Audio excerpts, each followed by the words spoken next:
Welcome your host, Tony and Adam.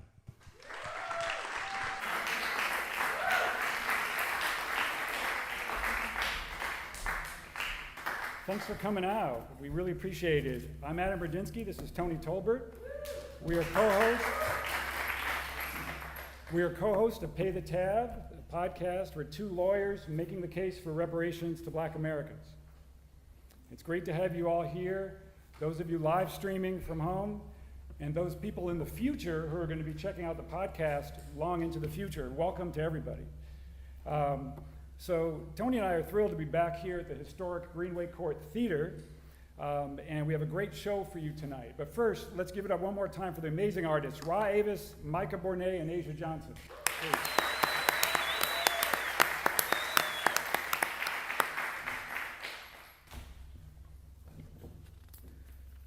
So welcome. Yeah, it's great to be here, great to be back at Greenway Court Theatre. Yeah, it's just a good vibe, a good space. Can kind of see folks, but not really. But that's all right. I'll act like I do. So we are going to take a moment to acknowledge the land that we're on. Right? We are present on the traditional, ancestral, and unceded territory of the Gabrielina Tongva peoples, and we pay our respects to the ancestors, elders, and relations, past, present, and emerging. You know, truth-telling is a big part of reparations. That's where it starts. And so we ask for all of us to consider what would it mean to fully acknowledge and take responsibility for our presence on stolen land. So reparations, right? That's what Pay the Tab is about. There's a big focus on money, right? Money is a part of it for sure. That's critical, but it's not just about money. You know, we need to transform our entire society, right? Our entire racist, extractive, you know, as the poets we're speaking to. In order for full reparations to take place, it necessarily entails a radical change of many of the unequal and oppressive systems that, you know, we have accepted as just part of what it means to be living. And the biggest toxic structure that we're facing today is our entire policing and prison system, otherwise known as mass incarceration. So that's why we're here for today. Yeah, it's hard to really wrap our minds around the scope and size of mass incarceration. This cancer is just large and growing and kind of taking over our society. In the US today, there are over 2 million people currently incarcerated, by far the most of any country in the world.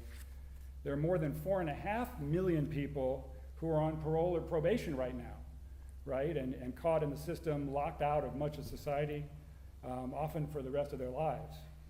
So it's a system based on retribution, it's based on profit, and it's based on politics, not even pretending to deal with rehabilitation, services, or actually helping anyone.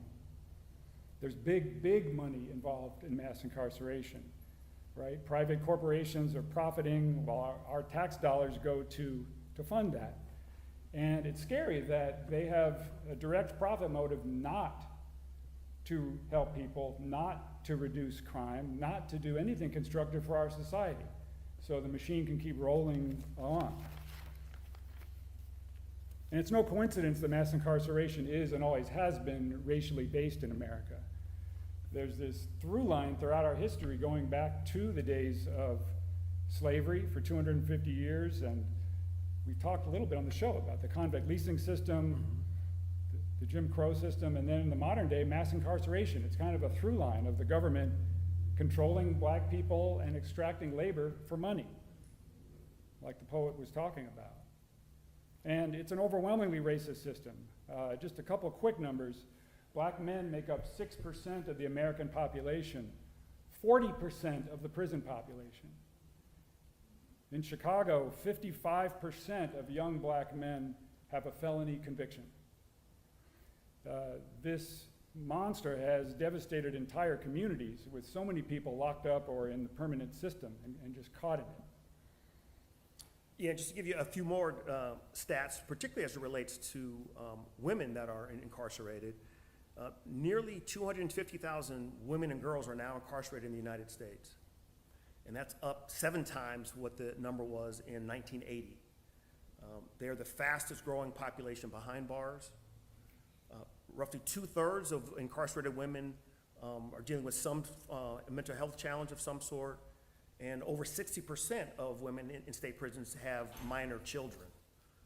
So this is a beast of a system. Our tax dollars feed into this system to the tune of $200 billion a year, right? Billion with a B, $200 billion a year. And additional costs, which is not well reported, studies show, and these are studies by the correctional folks, studies show that 10 times the amount that's spent on the prison system is actually lost in damage to people and cost to our society. So there's a multiplier effect, just creating horrific damage. And so there's no getting around it. If we're serious about changing the system, we need to confront the monster head on, basically, and imagine new ways, right? The ways that we've been using are clearly not working. And so what might a new vision, a new system look like? And that's the conversation that we're gonna dig into today. Yeah, and we have the perfect guest to discuss this subject, and that's Asia Johnson, who you've already heard a word from. Asia is an emerging voice in the movement for change and helping people who are locked out of society. She is a Right of Return Fellow, a Brennan Center for Justice Fellow, and an Art for Justice grantee. Asia is now the manager of storytelling for Zealous, a national advocacy arts education and media institute.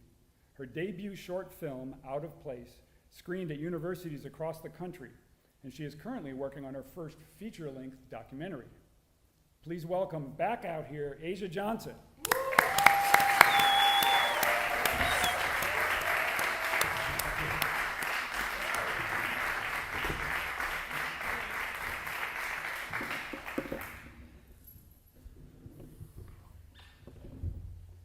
I don't know how to follow any of that.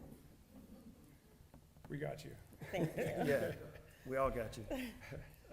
So just to be helpful to give folks, kind of some background about who you are. So maybe just tell us a little bit about your early life coming up in Detroit, what you were like as a kid, if you remember, what folks told you, and what you were into back then. That was a long time ago when I was a kid. Couldn't been that long ago. Growing up, in Black households, the bad things we brush under the rug. We don't talk about them. There's no such thing as therapy or mental health. There's no such thing as, there is a such thing as get over it. Mm-hmm. And that was practiced in my family day in and day out. So things like my dad, having gone to prison before I was born, we didn't talk about that. I didn't know that. Things like my mom, was drinking a lot. We didn't talk about that. And so I grew up with this facade of, oh, we have a nice house and we live in a nice neighborhood and I have good friends. But underneath, I was an only child and I was lonely a lot, and there was things that happened to me as a young girl. Uncle's friend molesting me, my dad being ostracized and not being welcomed in our home. And I really just wanted to be loved. And I think I still struggle with that, but back then it was, where is my dad? And so fast forward a lot of it, I found out that my dad was incarcerated when he was 17 years old because he intervened in a fight between his parents, and my grandfather, his dad, lost his life. And I didn't find that out until I myself was behind bars.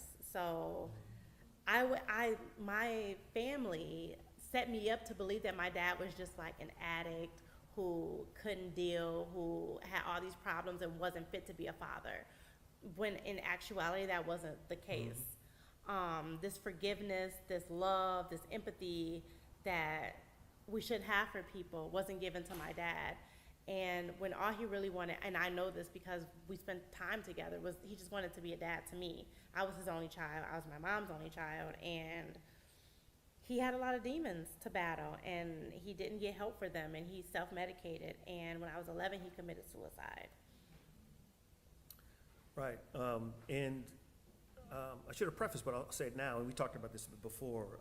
Obviously you've written about and spoken about your life several times, but we also have to imagine that speaking about some of these is not easy, right? Particularly with folks you don't know, you kind of know us, but barely know us, right? So we don't take that for granted. We also want to make sure that whatever's comfortable for you, that's where you should go, both when in this part, but also in the Q&A. And whatever's not comfortable, then that's you let us know. Thank Okay? you. Yeah. I got my security in the back, so if anybody gets out of pocket. Fair enough. So you set the stage, and you about your father and some of the trauma that was going on in your family, and then moving forward. You mentioned when we talked before that people always want to know when they find out that you were in prison, what did you do? Yeah. Right? And they wonder, right? And so the risk of being cliche, I mean, we if you could go into that a little bit, I mean, and I'll set it up based on what you told us. I right? see the elephant in the room here. It's okay. Yeah. We can talk about it. Okay.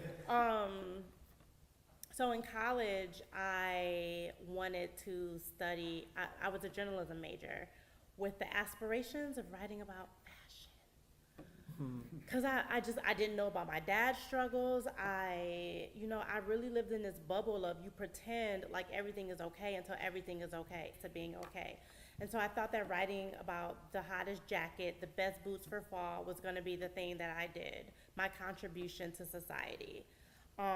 But things hit me while I was a freshman in college, like depression and a bad boyfriend. And I don't just say a bad boyfriend because that like waters it down, but like a super toxic, abusive on both ends, like that just like I can't live without you type of love that as a young girl you think is, when you didn't have your dad, you think that this is what love is supposed to feel like and what it's supposed to look like. And so in 2009, after being with my ex for about 3 or 4 years at that point, I found myself pregnant, and him and his mom were like, you're not ready to have a child. You're not having a child. And in fact, we're going to take you to the clinic. So because I wanted him to be happy, and because, I was a person who was a real people pleaser, and I wanted to please him, and I thought that this was the way to like, eventually we'd be okay if I did this one thing. So I did it, and I wasn't prepared for the sleepless nights, the tears, the suicide attempts that would follow that. And the doctor put me on Ambien. I don't know if you guys know what Ambien is, but it is not to be played with. And thinking about my dad's addiction and my mom's addiction and how, that is genetic. And I didn't take it seriously. I took these Ambien and I took them to sleep the pain away. And it eventually got me in a lot of trouble. And I harmed someone very close to me, and that was my grandmother.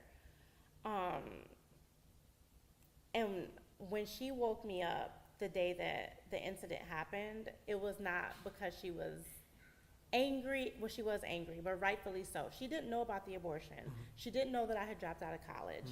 She didn't know that my life was literally in pieces, and she was upset. Her husband died because of my dad.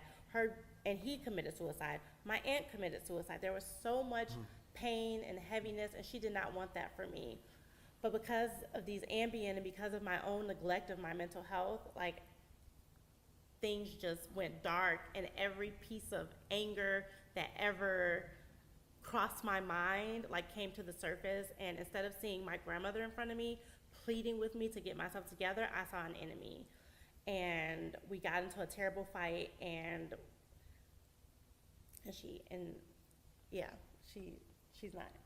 I went to prison because she died in that fight.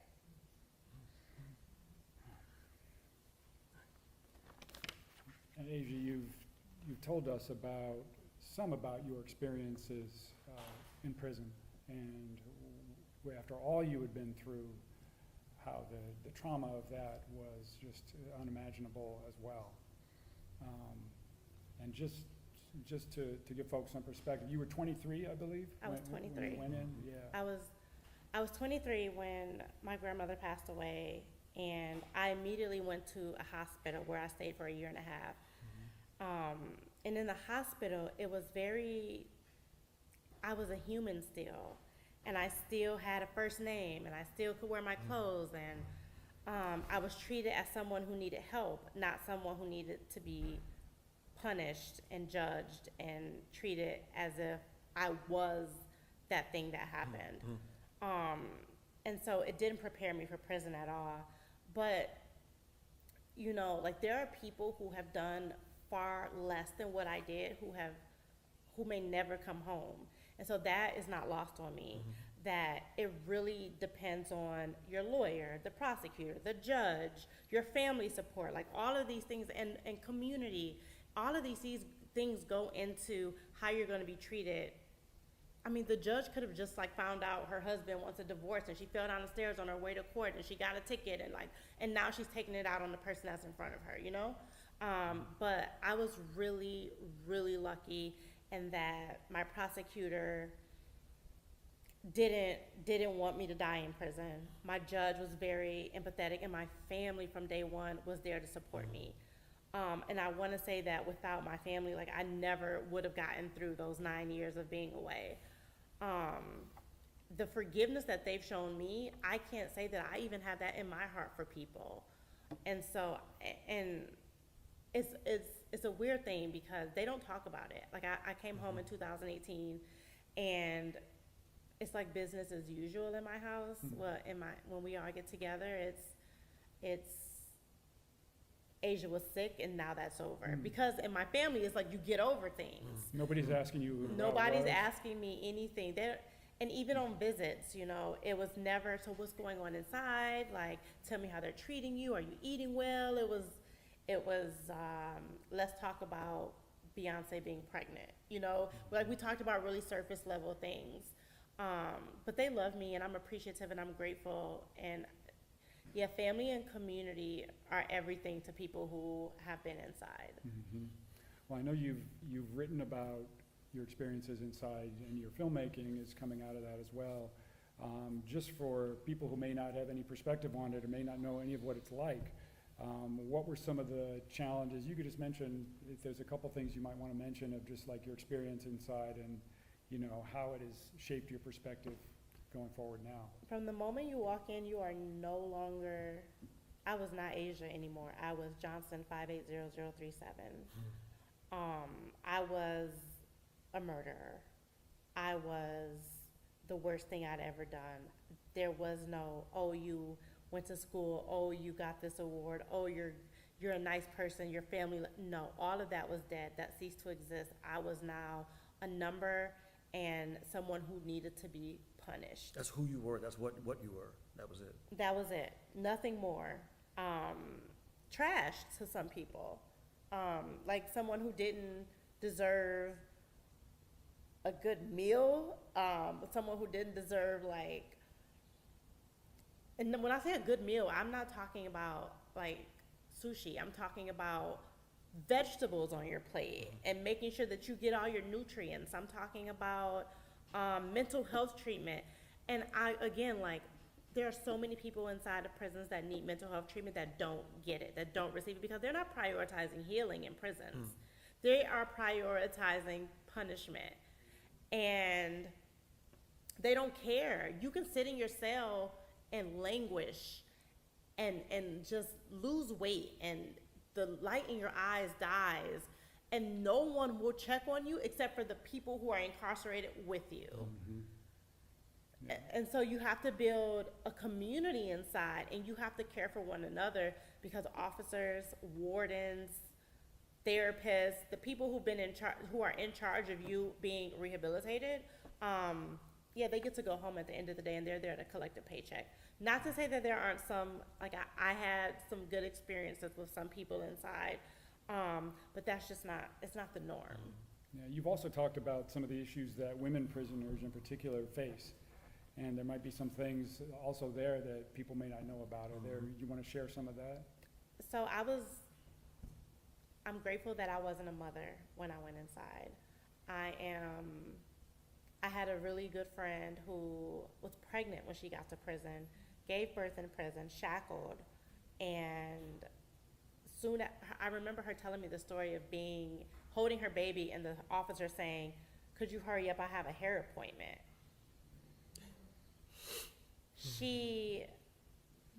So her child was with her family. She would see her baby like once a month. But the trauma of that birth and not being able to mother her child the way she wanted to, the way she hoped to, really haunted her. And so she self-medicated in prison, because every drug that's available out here, you can get it inside. And she stayed 2 years past the day she was supposed to go home because she kept dropping dirty, which means she was using. And when she finally got home, she was home not even a year, and she overdosed. And so we talk about prison being a place where people are getting better, and it's not, that's not the truth. That's not the truth. The work that you do inside on yourself is the work that you do inside on yourself. No one's forcing you to go to this class or that class, if that class is even available to you. So when people do come home and they are healing and they are on the way to wholeness, it's not because the prison did that work on them. Right. And I know you've also talked about the myth that once you do your time and get out, then you're free, right? But we know that the system in some ways is just beginning, right? When you get out, and all of the restrictions and conditions on with the system having people under control, everything from housing to jobs, checking the box and all that. So you got out just a few years ago, right? Can you tell us about your experience in navigating all of that crazy stuff of trying to build your life? So I had never been a server in a restaurant before, and I always had this like empathy for people who like worked on tips, who had to like ask people what they want to eat and then bring it to them. Like I was always like, wow, they are doing the Lord's work. So my first job was at a vegan restaurant, and 2 or 3 months into working there, I was like, this is not what I was put on the planet to do. And it's like, I think about like people who do it for years, I'm like, they are so strong, and I just did not, like I survived 9 years in prison and could not survive like 8 hours in that restaurant. And so, in thinking about, so I had that job, and thankfully I got that job because of connection with University of Michigan. So I knew somebody who got me the job. Then my friend, my good friend, sent me a link to the Bail Project, and they were hiring, and I'm like, I literally came home like 2 months ago. They're not gonna hire me. But I had read an article about Khalif Browder while I was inside, and it made me really passionate about people having a price tag put on their freedom. And so I talked about that in my interview, and they hired me. And so that it was, I say all this to say that 3 months out, I was making not a lot of money. Like $48,000 is a lot of money. But for somebody who just came home, it's like $1 million. And I saw my friends struggling. I saw my friends getting told no every time they went to Coney Island to get a job. Every time they tried to like get housing, they were being told no. And every night I would think like, why me? But not why me in the sense that like life is so hard for me, but why are the stars aligning for me?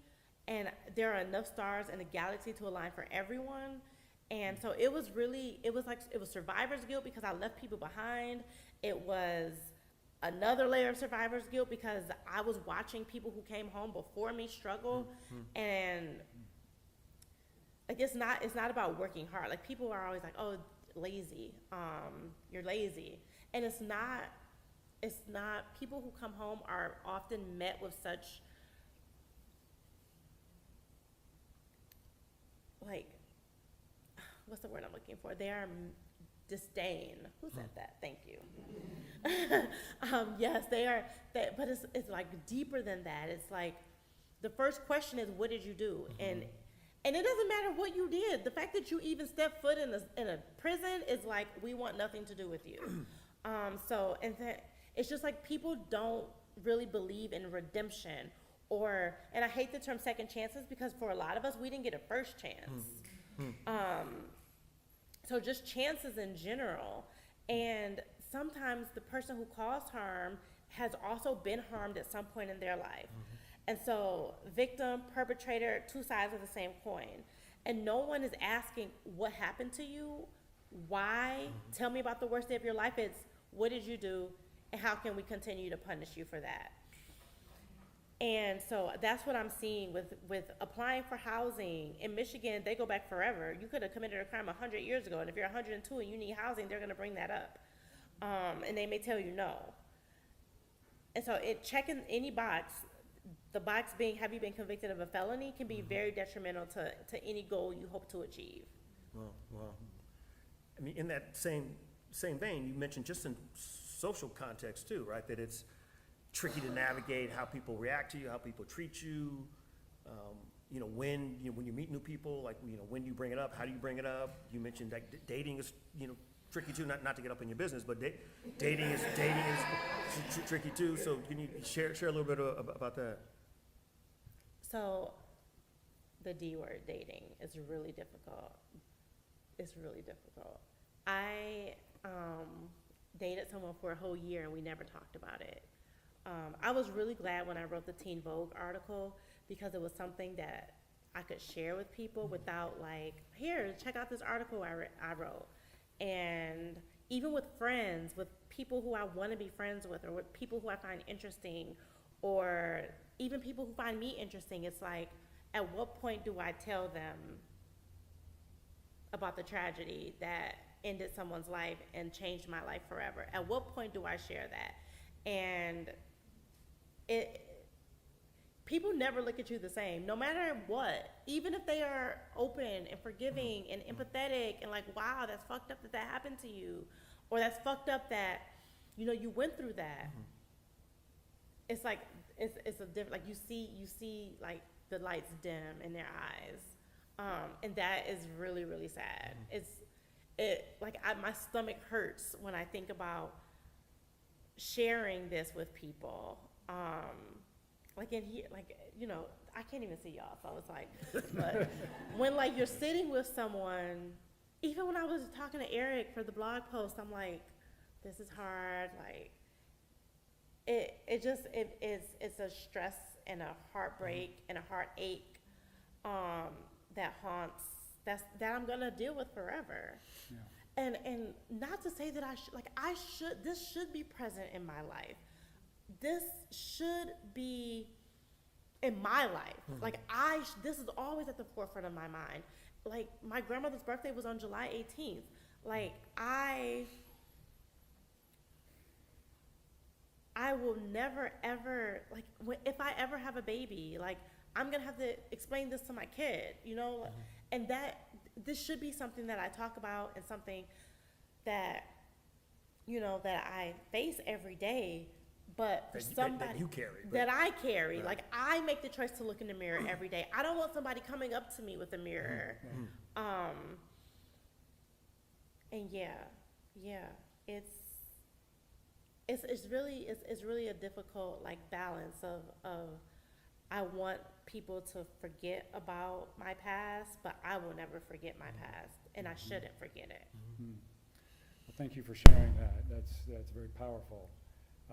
We want to pivot things up a little bit and talk about reparations. And I need to share that when we first got on the phone with Asia to talk about getting together and maybe doing a podcast episode, the only reparations she wanted to talk about is what reparations she could make after having done her time, done her hard time. And I think that just speaks a lot about you. So I just share that.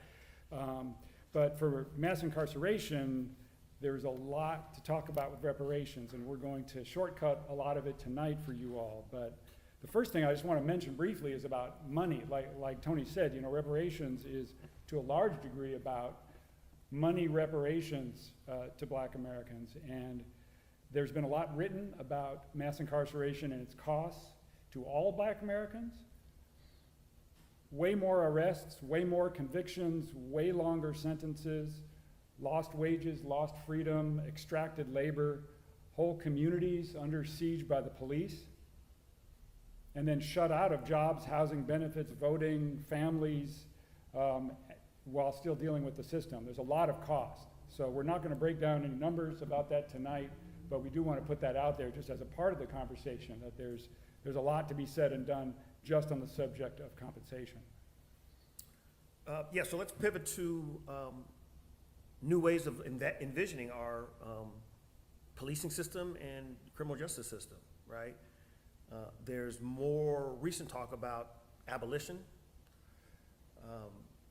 and abolishing the current system that we have. And I think many of us, whether they're abolitionists or not, would agree that we need to redo our criminal justice system, that what we're using now is not working, it's not designed to work. And so rather than gradual reform, what's some overhaul transformation that focuses on less on systems of punishment and more on systems of prevention, treatment, healing, breaking cycles of harm, right? And I know abolition is a scary concept for a whole lot of folks. And candidly, first time I heard about it a few years ago, I was like, what? How's that supposed to work? And I think for many of us, I'll speak for myself, we're so conditioned with the way that things are, that thinking that this is the only way that they can be, this is the way that they should be, and having a hard time breaking out of that and saying, well, no, this is one way, but are there other ways? Are there better ways? You mentioned when we spoke that abolition is not just about tearing something down, but about building systems that work. So could you share a little bit on what you mean by that? I think the scary part about abolition is that people who haven't defined it or people who can't imagine it haven't thought about, like, the first thing is, well, what's gonna happen next? And Micah talked about Harriet Tubman, and let's just for a second imagine that Harriet Tubman and, the millions of slaves imagining not being enslaved anymore. And for some people, they couldn't imagine a country without slaves. How are we gonna continue? I read this, in Florida, they're talking about Black history and how they're gonna start teaching it. And one of the things I saw was that slavery had its benefits for the people who were enslaved. They learned new skills, which immediately made me think about people who are incarcerated, who, let me just tell you, they work. We work, and we get paid pennies. You work, I was a parenting tutor, which is very strange because I didn't have kids. and I also was a peer support specialist. So the therapists, when their caseloads were always just overloaded. So they would use us, people who'd taken like a week-long training, and turn us into therapists for people who were suicidal, people who were struggling, and I'm struggling, I'm suicidal, I have no business telling someone else what to do with their trauma. But I got paid 69 cents a day for that job, a day. And that was a high-paying job in the prison. So people who work in the kitchen, people who are taking clothes from one side of the prison to the next, people who are doing laundry, people who are sewing, pennies. In some prisons, they're making things for people on the outside. So in the prison I was in, they had a denture, they made dentures. And that was a high-paying job, and they made maybe $2 a day or something. So slavery is still very much so a thing in this country. And when we think about abolition, I say we should think back to when Black people were truly enslaved, and think about how no one was imagining, how some white people were just couldn't fathom how they would live, how they would make money, how the country would thrive without slavery. And so for today, I feel like when we think about abolition, it is about building and not even a system. Systems are stupid. Systems fail. But building an environment where healing is priority. And so if healing for this person looks like, I need mental health treatment, I need medication, I need health insurance, and I didn't have that, and I've done something horrible, let's get that person to treat the root cause of what led to the worst day of their life. If this person that's been in prison is like, you know what? I've been addicted to drugs since I was a baby, and my parents were addicted to drugs, and their parents struggled. Like, let's address that. Like, we're addressing like the symptoms, Right. Not the root cause. not the root cause. And like, like a friend of mine has this analogy, and I'm sure it's like a widespread analogy, but about the iceberg. Like, we see the tip of the iceberg. We see the behaviors, we see what people are doing, we see the mistakes they're making, the language they're using, the music they're listening to, and we want to criminalize them. But we don't think about all the things underneath the water's surface, like their community, their environment, their parents, their grandparents. What, like, there is a trauma to prison pipeline, a poverty to prison pipeline, a school to prison pipeline. And I think about my city, I think about cities like Chicago, I think about even Los Angeles. It's so easy to, like, and for black men, like, you make one false move, you get one wrong friend, you listen to one song that like you get amped up about it, you're like, this is the way, because you don't have mentors and you don't have people in your community that are there to like do the work. And even if we have police in our communities doing work, we have, I'm just gonna leave it at that. We have police doing the work. Yeah, just to wrap up this section. So you mentioned, like, mental health treatment, Housing. drug treatment, secure housing, living wage jobs, free college education, free art classes for kids. And these are our ideas. These are, ideas that Asia and other folks have talked about. But what could that look like to replace the $200 billion a year that we're spending on prisons? What could we do with that money? I think that is a very intentional way of spending money. Racism is so prevalent, and if you look at this system, it is designed to keep black and brown people in line, undercover, like, so that we can't make decisions, so we don't have authority, so that we can't, like, people are so afraid of losing power. They're so afraid of losing power. Like, this is all about power. And you can't be powerful if they're not people who lack or who have no power. So that's what incarceration is about. It's about it, because it's not just the individual that's in prison. Like, you're incarcerating their whole family. Right. Because the mom of the son who's in prison has to pay for $3 15-minute phone calls, has to send him money so that he can eat, has to send him money so that he can have soap, and women can have tampons. And like, it costs money to be incarcerated. Wow.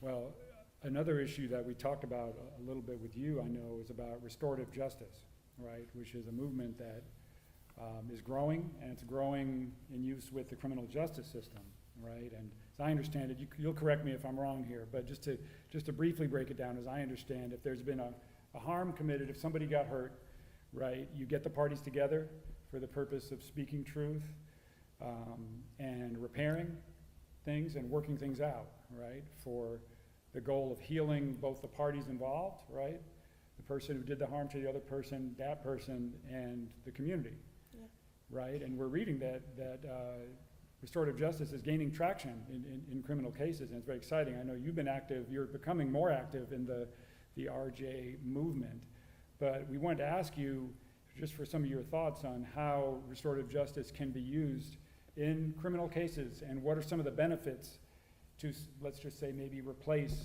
the insane system we have right now. A statistic that I really like to make people aware of is that over 90% of people that are in our nation's prisons are going to come home. And so when we think about who we want coming home, and I hate to say it like that because that means that like prisons, there should be no prisons. Let me just like say that. But until we get to a place where We have them now. until we get to a place where they don't exist, people are coming home, and do we want them healed or do we want them broken? And restorative justice is a way of bringing the person who's been harmed, the person who caused the harm, bringing them together to facilitate healing. And I'm not saying that people who've been harmed immediately are gonna be like, yes, let's get this person some therapy and let's all kumbaya. No, like, it takes a lot of education, it takes a lot of silence, it takes a lot of going inward, it takes a lot of talking with other people to get to a place where you feel like restorative justice is something that journey you wanna embark on. And it takes time to get there. It takes time to get there. I think about like my grandmother's sister, and you know, she was upset, you know, and my grandmother's best friend, they were very, very upset. And my grandmother's best friend was a minister, and so was my grandmother's sister. And it's like balancing these two things, like, you know, like, what you did was really, really wrong, but like, forgiveness is a real thing. And so, like, balancing, like, do I want this person punished, or do I want this person better, and so that the thing that happened to me or my family won't happen to anyone again? And thinking about sending this person to prison, they're still gonna come home 9 times out of 10. And how do we want that person returning? This person is gonna be your neighbor. This person is going to be maybe serving you at Starbucks. This person is going to be in college next to you. Like, healing has to be a priority in our criminal legal system. And I say criminal legal system because justice implies that there's justice and there's not. Justice implies that there's equality and there's not. Justice implies that, like, there's blindness when we're, like, doling out these decisions and there's not. And so for me, healing is the thing that I think that we all need to embrace, because again, that person who caused the harm, I'm sure has been harmed in their life at some point. Wow, well, like Tony said earlier, you know, another big part of reparations we always talk about is truth-telling, seeing things as they really are, not as we've all been sort of brainwashed or avoided or whatever. And so the role of the artist is key, right, in telling the truth. The artists seem to always lead the way in speaking truth in ways that can sink in ahead of the curve and lead the way for change. So you make a lot of art, and we can talk about it for a minute, but first of all, what themes do you like to explore through your art? What do you like to convey through art?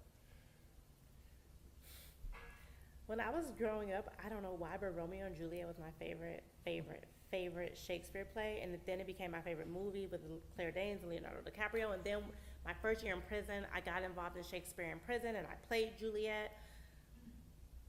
Love has always been something I was either chasing or trying to keep or looking for or addicted to, obsessed with. And when I was in prison, I did not want to write about being in prison. Like, it was there, it was harsh, it was dark, and like, I needed some light in my life. And the light was writing about the future, my life at home, what I hoped to be, what I wanted to be, what I planned to be, who I wanted to be with, who I didn't want to be with. Like, love, me and Rob went to this poetry reading last weekend. The poet said something about, like, it all boils down to, like, how you're loving and who you're loving. And it really, really resonated with me, because the thing that I wrote about inside so much, every piece had something to do with love, whether it was romantic love, familial love, love of freedom. That was how I got through. That was how I got through that time. If I had been writing every single day about every injustice that was happening to me, like, I just would have, like, hung myself, because, like, writing about it is not a cure.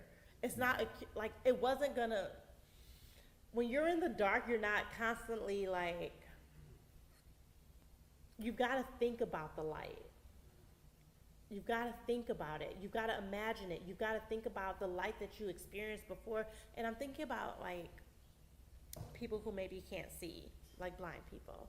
And maybe they weren't born blind, but, like, they remember, like, those memories. And so those memories of being free, those memories of flowers, those memories of boys, those memories of like my grandmother, those memories, like, those, I had to write about those things to keep me alive. If I had just succumbed to like the circumstances, I would not have made it. And there are people who don't make it. People are dying in men's central jail right now. Like, people are ODing in juvenile facilities in LA. The light, like you had, like it's, and that's why, and that's another reason why, like, I don't, like, my art isn't always focused on it, because we need relief sometimes. We need relief. We also wanted to ask you just a little about the writing. You've done a lot of writing in the last few years since you got out, and you know, how is your writing different now that you have a lot more choices and stuff? How's it been for your creative process? I don't write as much as I did when I was in prison, and I think some of my best work was written in prison. Because like you have to dig really deep inside to find inspiration, and out here it feels like overload, like sensory overload, like and so the writing that I do now is really work focused. I lead storytelling at a nonprofit called Zealous, and now my writing is really centered on helping other people remember their voice, because in a system that's stripping you of everything, it's very easy to succumb to what the system, what society, what people are telling you you are. And so my writing is really geared towards, I hate the word empowering, because people have power. It's like helping them remember and like kind of like just like dig inside and like fuck what they say. It's about what you believe. And you are cared for and you are loved, whether you have housing or you don't, whether you are queer or not, whether you, like, all of these different things, all of these, like, you should not live in the margins. And so helping people write their way into, like, freedom has been, like, the thing that I write about. I wrote that Teen Vogue piece, but, like, that, all of the writing I do is, like, basically to help shed light on people who have perhaps caused harm, because I feel like people think that there's like a look, like, oh, I can look at this person and tell that they like Oreo cookies. You know, it's like, no, like, people have different, we all embody it differently. Like, I may not talk about my incarceration all the time. Somebody else may wear it differently. But it's all heavy, and I just want to like lighten people's load, and sometimes just like letting it out and having somebody listen to you is a way of healing. And again, like, it goes back to healing. Like, if this guy Angel, who's like a brilliant person, he wrote an op-ed recently about his experience with the emergency bail schedule in Los Angeles, and he said that no one had ever listened to him talk about his adoption story. Nobody had ever listened to him talk about his housing insecurity or how he wanted to be a father to his kids. He's like, I don't talk about it because no one cares. And so, like, him publishing that op-ed and people reading it and using it as a tool to like defend the emergency bail schedule is really, like, that's why I do the work. Wow. So Asia, you're a writer, you're a poet, you're an orator, and a filmmaker. At least that, and probably more. So if you could share a little bit about your first film, Out of Place. We understand that it came to you in a dream. Is that right? What? Not in a dream. Did I say that? No. I don't know. No, in my last year of prison, I was really tired of going into the day room and watching everybody, tune into Law and Order, the first 48, Locked Up Abroad, Locked Up Here. Like, we're all locked up. Why are we watching shows about this? And so I started planning, like, I'm gonna make a film about the women's stories that I've heard while I've been here. And I'm not gonna just I'm gonna have this be a film not about the women, but through the women. And so when I got home, Right of Return, this incredible fellowship, I got it literally a couple months after I came home. And $20,000 seemed like a lot of money at the time, and I was like, I am going to Steven Spielberg some shit. Like I'm gonna be Ava DuVernay, like, and $20,000 went real quick. Real quick. Like so. Anyway, so with the money, I directed, produced, and wrote a short film about the trauma to prison pipeline as it relates to women. And the women that I did time with who were home were in the film with me. And it was like part music video, because when I was a kid I wanted to be a music video director. So it was like part music video, part documentary, part art film. And it took me a long time to get it done. COVID happened, my friend died, like so much stuff happened.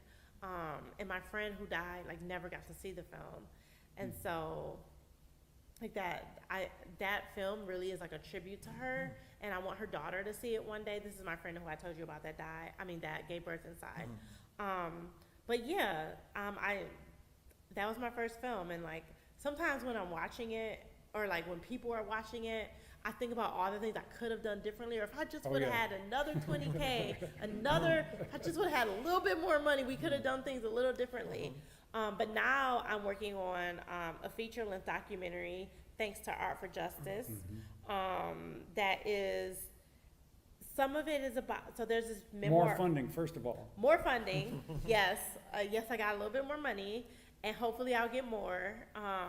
But there's this memoir writing program in Cook County Jail through an organization called Contextos, and there are men who are in maximum security. Some of them have been held pretrial for 6-7 years, but they are all writing their memoirs or have already published their memoirs. And so to watch them tap into their greatness, to watch them remember and dream and know that their dreams can be reality, like it's just, and heal. Like we talk about a lot of deep shit when I go, Cook County Jail for some reason like let me in with a camera crew, like not knowing that I really want to like tear the shit down. I couldn't believe that. How did you do that?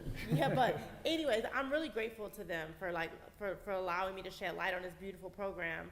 So the documentary is in part about that program, but also about I'm gonna stop saying the word love. That is so cliche. But it's about caring for one another, unconditional care. And we talk about unconditional love, and then it really doesn't exist. We really don't mean it. The first time somebody disappoints you, like if you're ready to write them off, or the first time somebody makes a mistake, you're ready to write them off, like you're not capable of loving unconditionally. So this film is about embracing mistakes, thinking about and actually healing through those mistakes for both the person who's been harmed and the person who caused the harm. Like we can't leave the victims out of the conversation ever.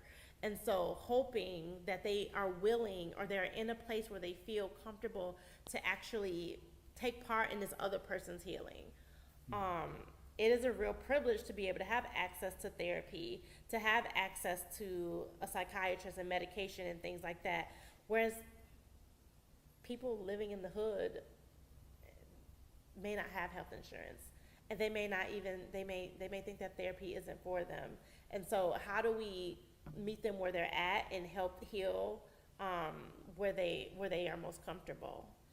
By the way, that project is in the works, but Out of Place is incredible, and it's online. We'll have a link in the show notes to that film. We want everyone to check it out, and we're very excited to see your upcoming project that's in the works in Chicago. Yeah. Sure. Yeah.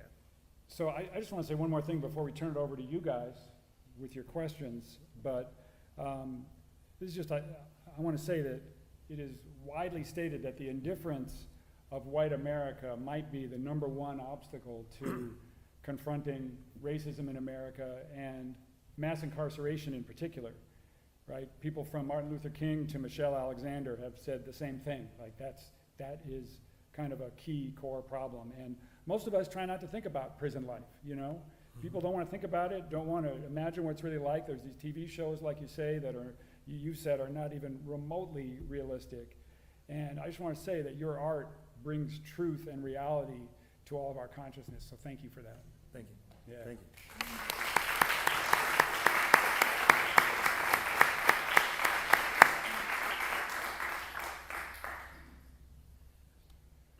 Powerful stuff, huh? Like no joke. Yeah, thank you. Thank you for being so vulnerable and open and sharing. Yeah, so we're going to open it up for questions now, and the mic is right here, so I think we can see pretty well. If folks want to raise their hands who might want to have a question, and can come down there we front go. here Okay. if you're able, and if you're not, let us know that.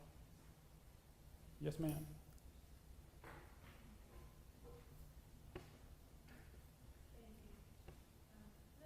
And just speak up, yeah, sorry. Okay. My name is Dana. Thank you, Adrian, so much for your story. It's truly inspiring, and thank you for saying probably close to 13 years. He was given a sentence of 37 years to life for striking out and stealing a bottle of tequila out of Rite Aid.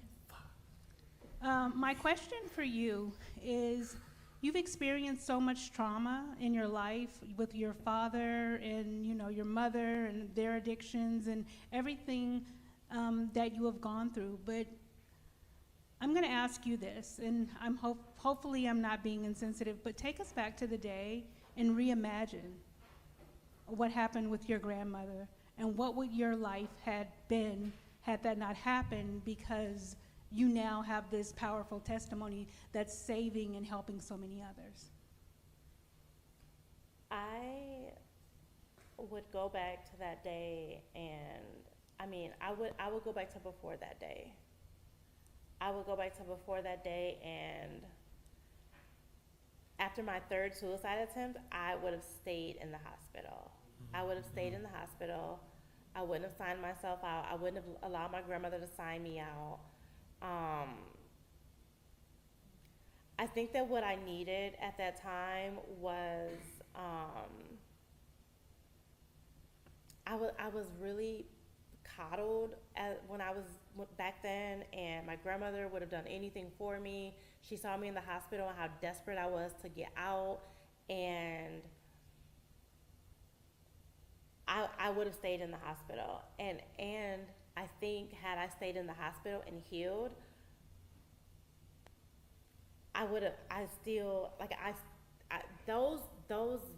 that relationship I was in, learning about my dad, I would have learned about my dad in some way, somehow, and this would have still been a thing.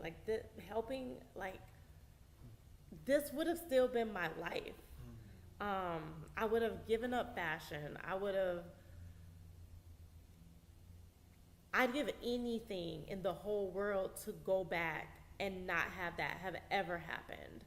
I think about how rich my life would be if my grandmother was here, and I don't mean rich financially, I mean like rich as in like having her wisdom and her love and her experiences and her guidance and her stories, and you know, like we would go to the movies together. Like I think about, there are times when I'm like, a song will come on and I'm like, dang, she would have really liked this song, you know, or like we could have gone to see this movie, or like Jay-Z, like she loved Jay-Z, which was so weird because I mean, I remember that he had a song called Not Guilty, and it was the beat of the song, and she would just be like, man, this Jay-Z guy is going places. And like, and I just think about how much I would have in my life, had she been here. So I don't think that this has given me a platform. I think that it just, I think that I had the platform for a different reason. Thank you. I hear your trauma. I support your healing. Thank you.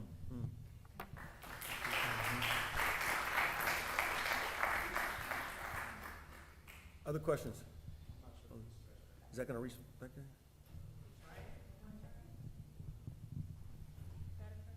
Thank you, Mike. Meet halfway. There you go. Thank you. Oh, there you go. Thanks, Michael.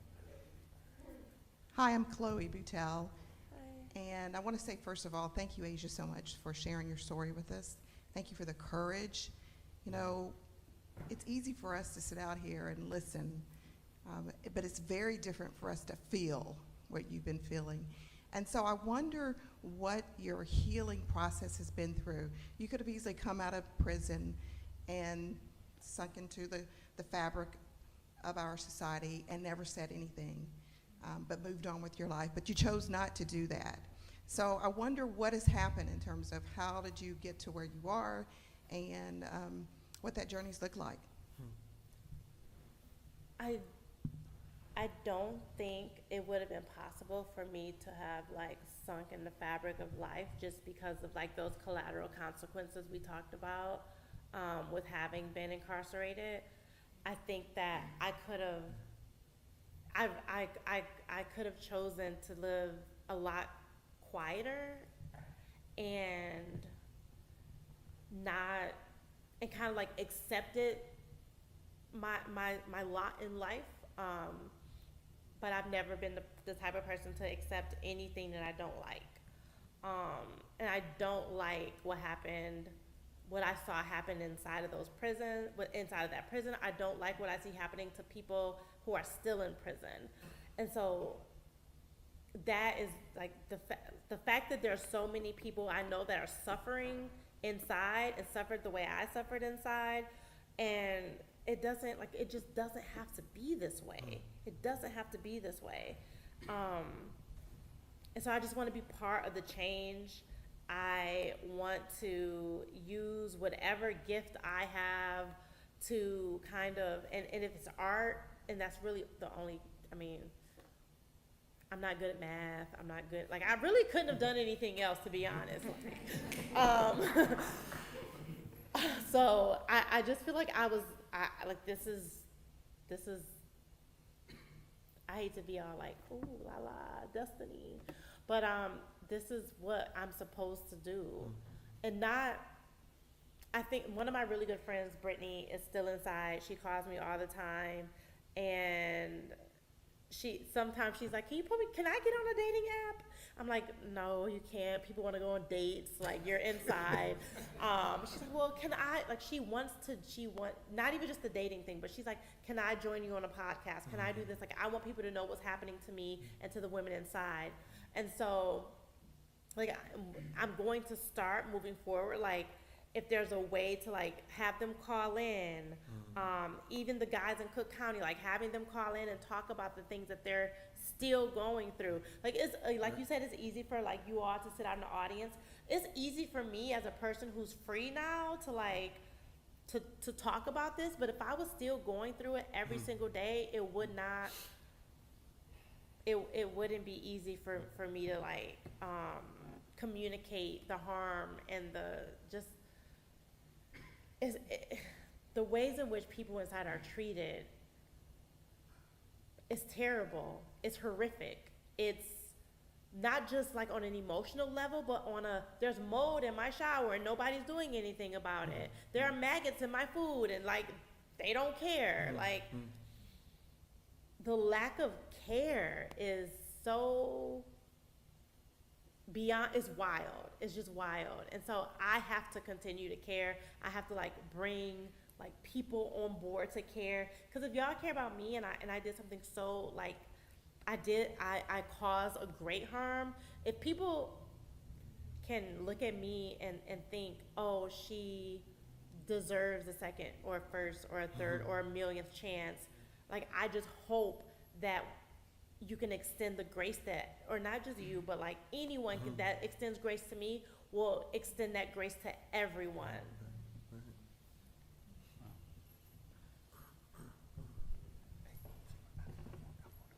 Hi, Asia. Hi. My name is Dr. Regina Smith, and I'm Vice President of the LA County Commission for Women, 2nd District, appointed by Supervisor Holly Mitchell.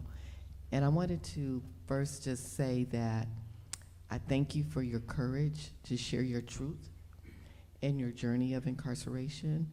It has, everything that you said has resonated with me, especially two things. One, when you said, when your family member is incarcerated, the whole family is incarcerated.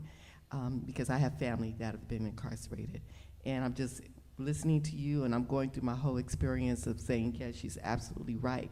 We all go in and we want to support, and that support is in a variety of levels, you know, emotional, monetary, and sometimes helping their cellmates too. And so it's a whole family, because you want them to survive, and you don't know what it's going to take, so you're in and you're giving all you can to make sure they get through, to get back to the other side. And so I appreciate that. But one of the other things that really resonated with me was when you said the system focuses on the punishment and not the healing. And I was thinking about Tony Tolbert, because he said the system spends billions of dollars, but if we're not focusing on the healing, how do we return someone back to society and they're still wounded? So I want to know if you can help me, and I know we can't save the world, but we can start one step at a time, and I'm in for that. What can we do to create some type of support system to encourage healing? Is it more money directed specifically toward the healing process, or what would it be and what would it look like? Well, money is always good, you know?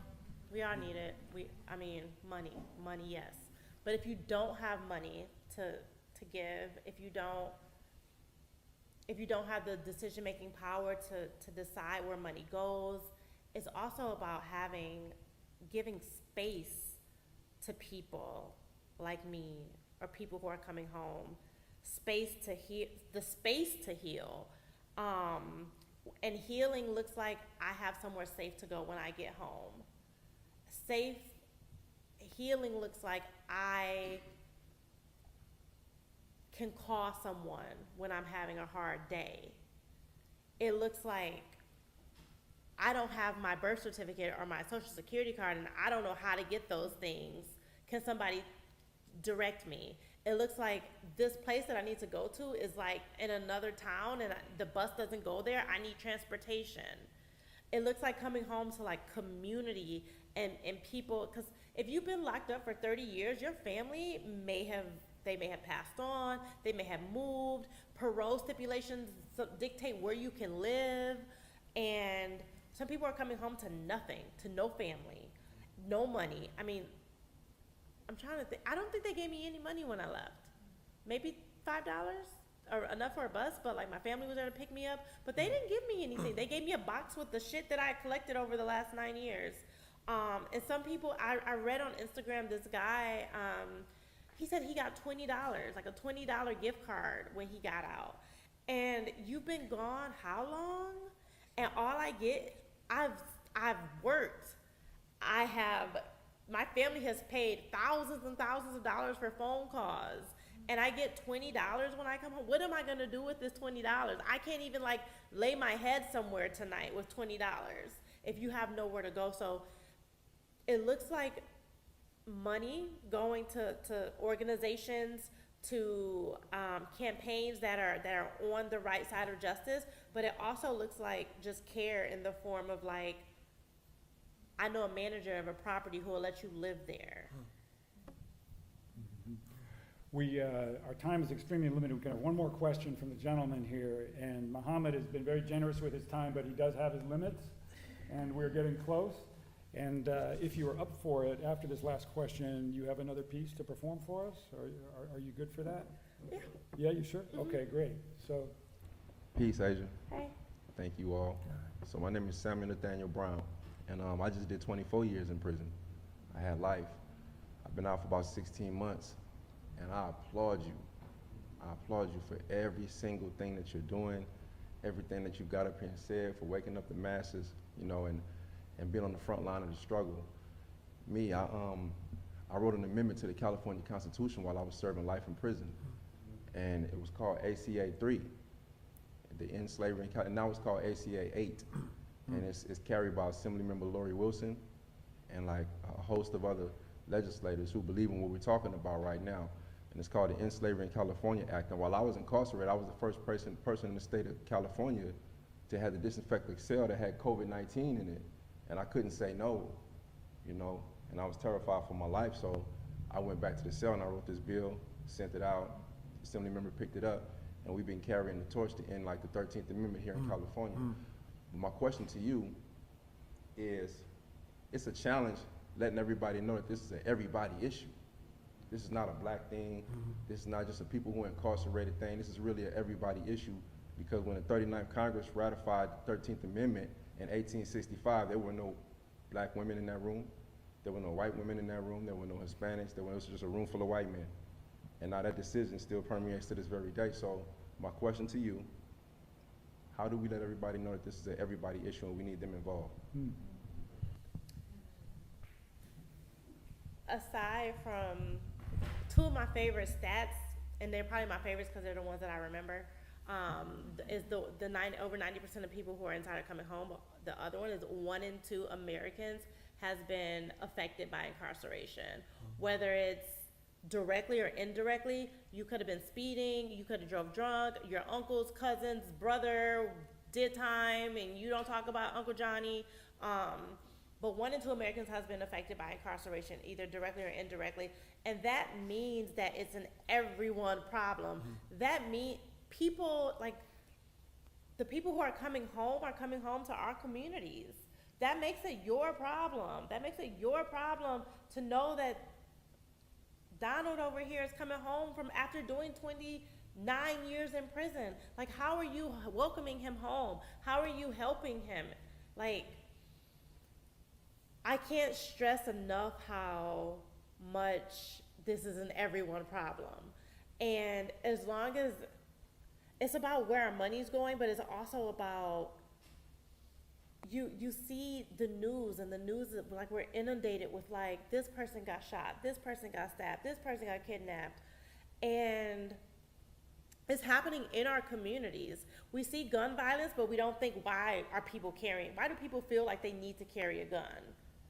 People aren't carrying guns just because they're like, oh, I want to be tough. No, it's because maybe their brother got shot when they were a kid.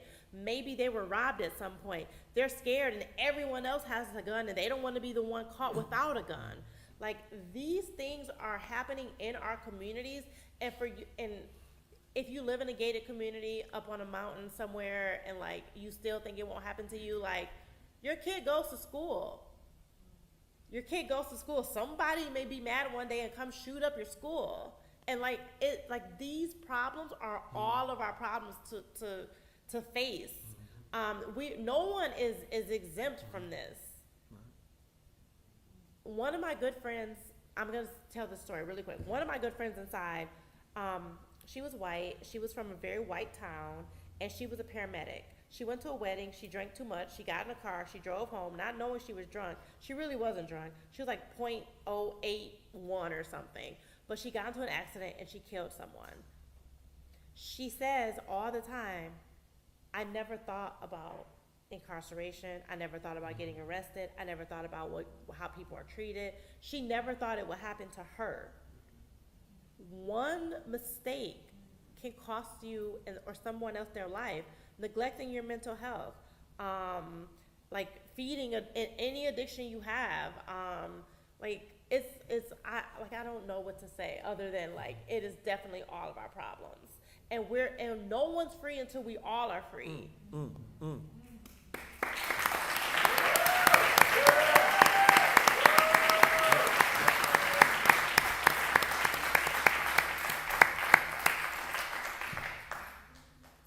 So with that, with that, we're gonna have Asia close us out with another piece, please. Okay. You good? Yeah.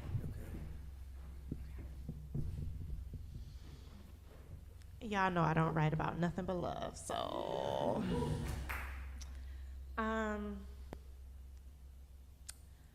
And I want to travel to that part of you that wants a crime drought in Chicago and stretch your goal over me like a one piece, like a cat suit. I bet you would rejoice in every love song I sing about you. The one fuck I have left to give is dedicated to you. I take a picture of me crying and hashtag it mood because I can't have you. Cupid, I need your big guns like an AK. Write my obituary if I can't be by you. I cannot forgive you even if you know not what you do, even if you apologize for desertion. I was on your team. You traded. I'm a gang of one. Blood in, blood out. I have no doubts. You know that. I don't know if this makes me an angry black woman. God, how I loathe stereotypes. But I'm rarely serene. Can I just be everything to you? Can you read me like I'm Audre Lorde? Can you paint me like I'm Frida Kahlo? Can you write me like I'm your dissertation or a $1 million grant? I say all this with dreaded hesitation. It's been a year and I'm still where I once was. That terrifies me. You are artificial intelligence and you can't match me for my feelings. I have no idea how to define freedom anymore. It exists in the dark where there is no moon, somewhere in Nebraska, in a cornfield, and it's midnight. Green lights light the corridors of my life, flashing, flashing, and it means safety, I thought. I recognized his face. Somehow I was the one arrested, and now I'm a felon or an ex-felon or returning or formerly incarcerated or whatever the fuck. It gets me in trouble, but not more than love. I wish a Republican would build a wall around my heart. But nah, I'm not about walls or borders or prisons. I'm as open as any sanctuary city. And I'm wearing a blazer to show y'all I mean business. Don't look, I pulled my blouse down a bit just because I'm still a savage. This should be a world where I can rock extensions down to my ass and still quote Toni Morrison and still light fire to Men's Central Jail here in LA and still fight for the abolition of every cage, every prison, every jail, every person who finds themselves there.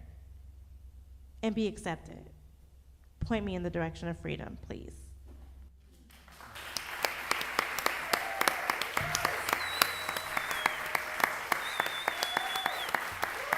I just want to thank y'all so much. I am so grateful. And again, like whatever you can do for someone who comes home and whatever your passion is, whatever the injustices that really burns you up, find a way to make a change. If it's climate change, if it's LGBTQ rights, if it's dog shitting on your lawn, like find something that really burns you up and do something about it, okay? Well,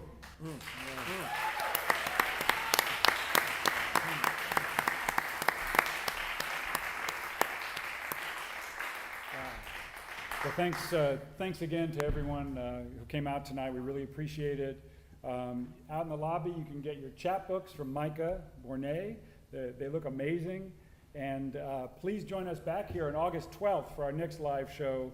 We're going to look at an example of reparations here in America that had a great deal of success for the Japanese Americans in the 1940s, almost all of whom were put in mass incarceration in concentration camps here in America on the West Coast. And we'll talk to some folks about that. We hope you come join us. And thanks again for coming out tonight. Yeah. Thanks to all the good folks here at Greenway Court Theatre, Muhammad, Eric, Jasmine, Renee. Mad props to our two amazing poets, Ra and Micah. Really thank you for gracing us with your art. And again, big noise for Asia Johnson, sharing her amazing story. Woo!